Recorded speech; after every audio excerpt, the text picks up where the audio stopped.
Level playing field তৈরি করে আসেন। এদেশের 1 কোটি জনতার সমর্থন নিয়ে সক্কা গায়া এবার আপনাদেরকে আমরা পরাজিত করব। কিন্তু নির্বাচনে যদি কোন ধরনের পক্ষপাতিত্বের চেষ্টা করা হয়, জুলাই বিপ্লবীরা এর প্রতিশোধ নেবে। আমরা অবশ্যই লেভেল প্লেইং ফিল্ড ছাড়া বাংলাদেশে কোন নির্বাচন এদেশের জনগণ মেনে নেবে না। তাই একটি সুষ্ঠু, সুন্দর, আন্তর্জাতিক মানের নির্বাচন প্রতিটি দেশ যার স্বীকৃতি দিবে। বাংলাদেশের প্রত্যেকটা রাজনৈতিক দল নির্বাচনের পরে সাংবাদিক সম্মেলন করে বলবে নির্বাচন সুষ্ঠু হয়েছে। এরকম একটি আন্তর্জাতিক মানের নির্বাচন দেওয়ার জন্য আন্তর্জাতিক ব্যক্তিত্ব প্রফেসর ডক্টর ইউনূস সাহেবের প্রতি দেশবাসী আশা করে তিনি সেই আশা পূরণ করবেন, সেই প্রত্যাশা ব্যক্ত করে সবাইকে ধন্যবাদ জানিয়ে আমার কথা শেষ করছি। আল্লাহ হাফেজ।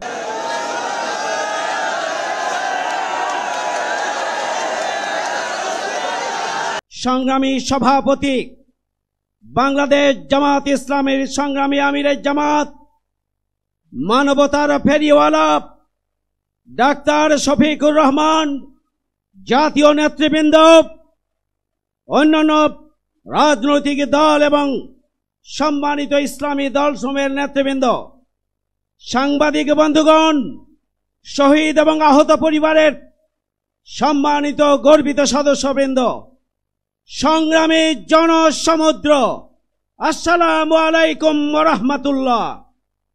সংগ্রামী ভাইরা আমার,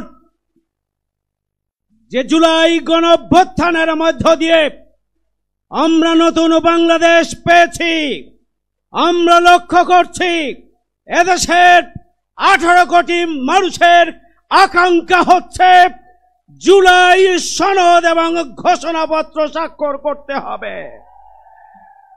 কিন্তু আমরা লক্ষ্য করছি একটি রাজনৈতিক দল জুলাই গণঅভ্যুত্থানকে সনদ এবং ঘোষণাপত্রে স্বাক্ষরের ব্যাপারে বিরূপ মন্তব্য করছেন। এটি গ্রহণযোগ্য হতে পারে না।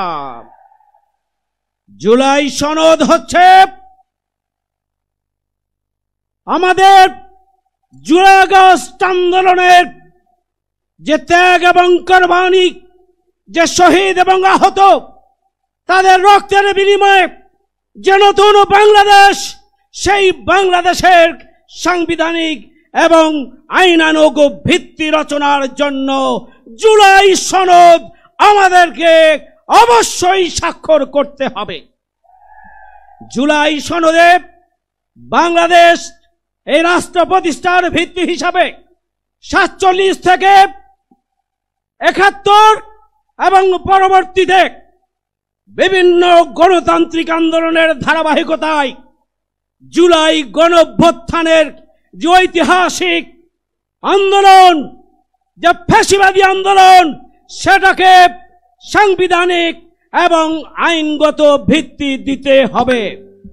এই আন্দোলনে, এই গণঅভ্যুত্থানে যে চেতনা ছিল সেটি হচ্ছে উই ওয়ান্ট জাস্টিস, চেতনা ছিল বৈষম্যহীন বাংলাদেশ, চেতনা ছিল ন্যায় বিচারের বাংলাদেশ, চেতনা ছিল আবু সাইদ মুগ্ধ। শেষ হয়নি যুদ্ধ, যে বাংলাদেশ আগামী দিনে নতুন কোন ফ্যাসিবাদের জন্ম দেবে না। এই জন্য অবিলম্বে জুলাই সনদ স্বাক্ষরের জন্য সরকারকে পদক্ষেপ গ্রহণ করতে হবে। 1-2টি দলের কথাই জুলাই সনদ থেমে থাকবে না। এটি 18 কোটি মানুষের দাবি।